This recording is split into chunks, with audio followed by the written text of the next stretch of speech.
Right, it's a whole new day. It just started raining, which sucks because, yeah, it's annoying. I'm going to try and drive this thing again. I've done a heap of research on different bits and pieces, things that go wrong, things that can be wrong, things down to the point of there's a barometric pressure sensor here which can actually play a big issue, so which is completely disconnected. Oh no, it's just a, oh no it's not, it's because it reads it through the bottom of that. But yeah, so there's a lot of little bits and pieces on this car that can make it run terrible.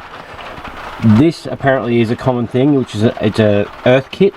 Yeah, it's a different world, this rotary world, I'm telling you.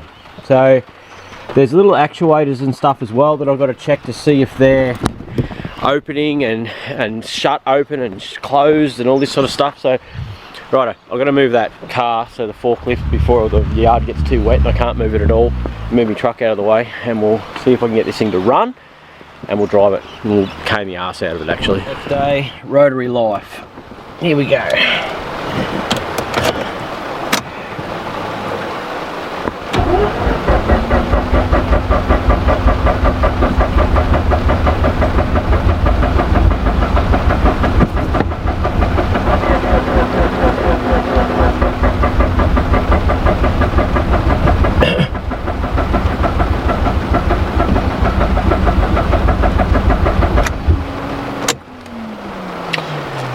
Really loving the rotary life.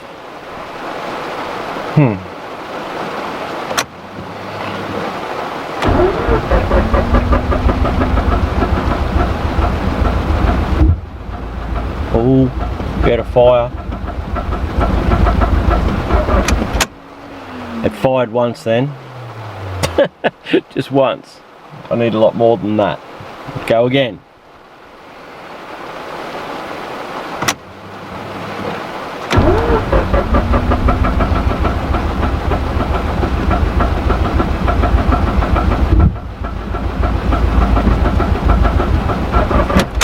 Gave me a bit more that time. I'll give it one more try. Third time's a charm. What a piece of shit.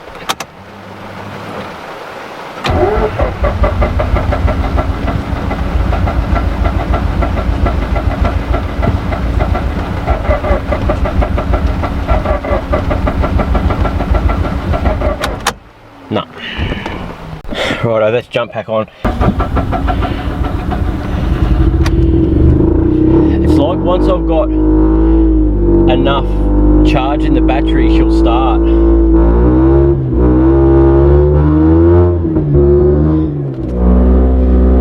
Like it's, yeah, I don't know. I'm going to take this for a decent drive and see what it does. It hasn't got those HSBC lights and stuff on anymore, so, and the squiggly line one, the traction control light seems to have gone, so whether that means that Thingo has reset the ECU. I did read somewhere where they said if you put your aircon on and if it idles up, it'll help the idle up of the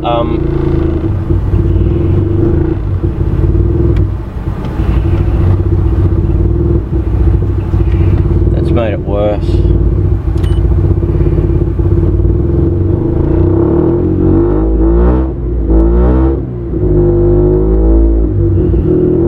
Yeah, I don't know. To me that drew some power from the car, which made it not want to go, so I'll have to check my charge rate, but I can't check it unless it's idling. I've got to get it onto a hoist and do something. So anyway, let's take this for a drive. I'll set this up, but I don't know how good the footage will be, guys. But we'll sit that there, and we'll see if you can come along for the ride. But I'm not going to worry too much about the camera. I'm more worried about just driving this thing and giving it a run. See what we can do. It actually seems better than yesterday. From what I could see, and what I've researched, the ECU learning on this thing is a big thing. I thought the exhaust was maybe blocked, but that's just how they sound. So yeah, let's see what we can do, eh?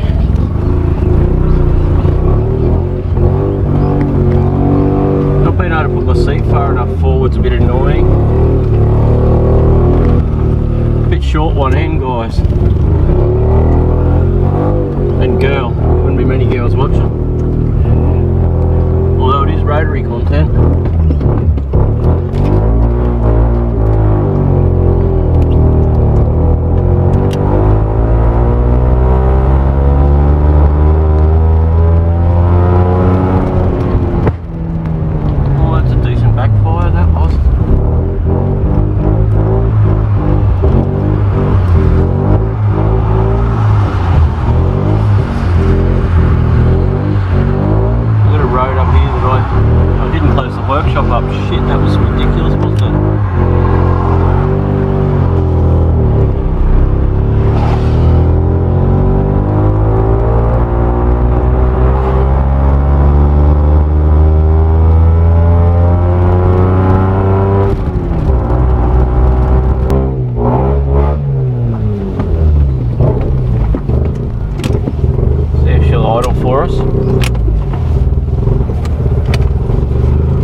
Idling, so let's see what it's going to do.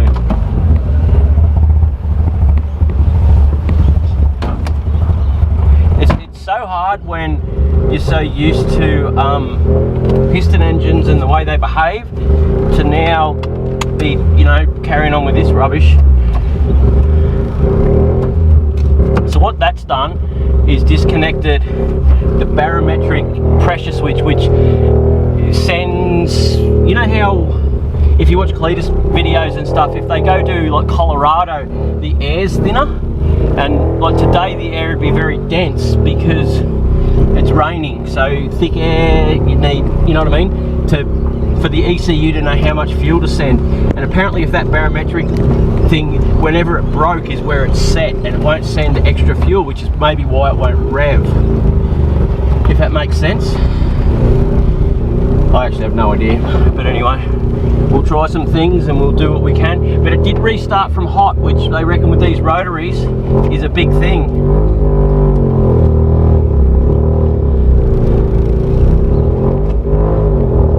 It's even more unhappy than before, I think. I think maybe just MAF sensor.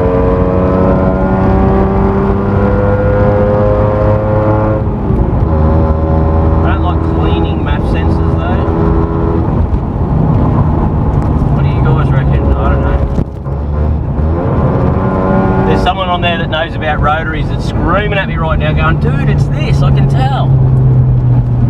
Could it still be blocked exhaust? Because it does run alright and then it just doesn't want to.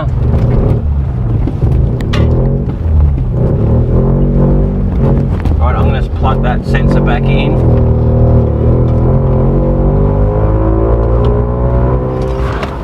That stalled out because I unplugged the mass airflow sensor.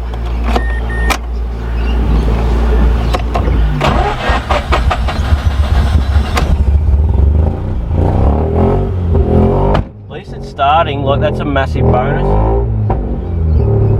Check engine light's still on from when I was got all that crap disconnected.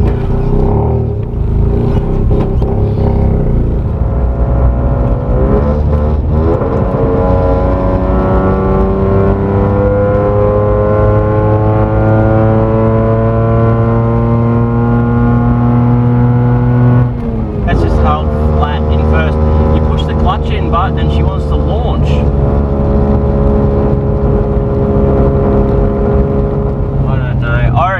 I reckon change the plugs. We'll start with the plugs and then we'll go from there.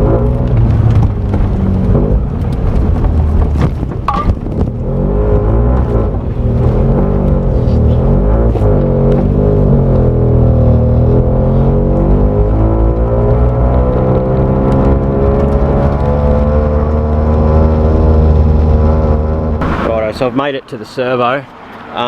When I released the fuel tank, there was a lot of suction, so I don't know if it's breathing, so maybe it's starving for fuel because it can't get any air into the tank, you know what I mean? So yeah, so I just bought some injector cleaner. It's probably a waste of money, but I'll put it in there anyway. Anything's going to help at this point. I use Optimax here at BP because it actually runs an injector cleaner or more solvents in the fuel. So yeah, let's see if some good fuel pulls her up. We'll go for a run. Right, I just went for a run and it's like I've got no secondary, so it's just doughy like you guys noticed. Pulled up a mate's place. I said, you got a screwdriver for the MAF sensor, which goes in here. So you can see there's a lot of oil in that intake. I'm gonna have to clean all that out. But so what that does is that tells you, so when you floor it, it tells it how much air is coming through the engine. So then if there's heaps of air going through, the computer knows it needs more fuel, but it couldn't read that because it was so gunked up. I'll probably have to buy a new one, but I didn't show you when it was dirty. But so basically more air's coming through, I'm going faster, but the computer can't read it because it's covered in oil. So hopefully cleaning that, I'm not big on cleaning them. Hopefully now, even if it splutters now and takes off occasionally and reads occasionally, we know that's the problem, but I'm pretty positive that that is the problem. So yeah, because me WRX done the same thing. It wouldn't hold boost because the MAF sensor wasn't working, the airflow meter thing wasn't working, so it just wouldn't give it more fuel. Does that make sense? Probably not. Anyway, righto, so I'll start this up. I don't think I'll be able to tell at revving it here. We'll have to drive it, but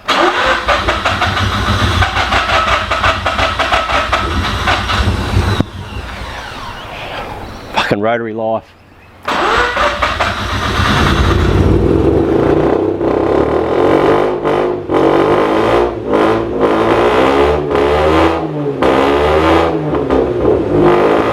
Seems to free rev a bit better, but driving it'll be the test. Okay, so what we've got is 4 codes. See if you can see it. Okay, so 4 codes. So mass airflow. Okay, so that was the one I just cleaned. So that thing's rooted. I'll order one. And then you got mass airflow as well. So PO1, PO3, and mass current low. And then air temperature sensor. Okay, and then remember I disconnected the manifold barometric pressure one, so I done that myself. So yeah, and okay, so that was what I suspected before when I pulled out that mass sensor. Was oily and shitty, so that's on the right track. So I'm going to order a genuine. Well, I think that's the end of our rotary adventure for today, or for this video. Right, where'd we end up? Won't rev out. It's better than what it was. I have put injector cleaner in the tank, so hopefully that injector cleaner now sits in the injector, so if it is a blocked injector, it'll hopefully free it up, because I've had that happen before. It's not the best way to do it, but it is a way to do it. Short of that, it's got to go on the hoist, so I've got to get the jag back together and then get this thing, check the plugs and go through it, because it just won't rev out. So I'm going to do a little bit more research on secondaries perhaps. There was a diaphragm thing, I think it's an SSV or something, secondary side valve or something. If it's blocked up, it won't open and you'll end up with primaries, which is what it could be. But I can't get to that, I don't think. It's hot now anyway. But anyway, rotary. I hope you enjoyed it, guys. I'm pretty excited about it. And to learn more. And look at that, next to it, nice mad RX4. Will be an RX4 copy when it's done. But anyway, yeah, righto. What a day, what a weekend. I got no work done this weekend. Like, I've just pissed about here on this car instead of doing stuff in the yard like I've got to do. So anyway.